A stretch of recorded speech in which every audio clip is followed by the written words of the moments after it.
Premier Li Keqiang has met the new head of the European Commission, Jean-Claude Juncker, and European Council President Donald Tusk in Brussels. He said relations between China and the EU go beyond strong economic and trade ties, and that the two sides should expand mutual investment and make joint investment.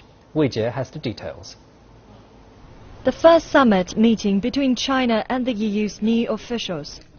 The summit saw China calling for a global climate deal and committing to investing in infrastructure.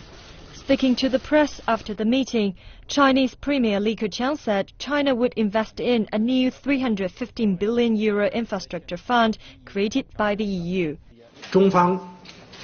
The Chinese side is of the view that China-EU relations, particularly economic relations and trade, are not only about buying and selling. We should expand mutual investment and even make joint investment.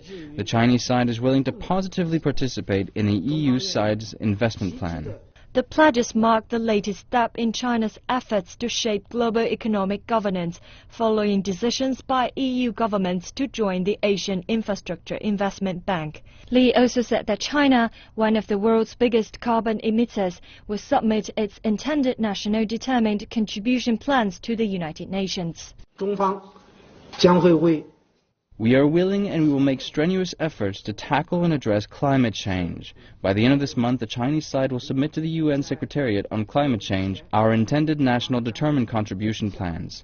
On the same day, he delivered a keynote speech at the 10th EU-China Business Summit in Brussels, promising strong support to revive the European economy.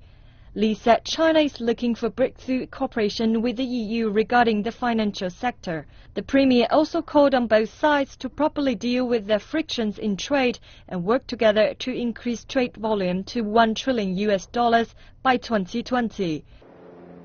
EU officials say that China is the bloc's second important trade partner.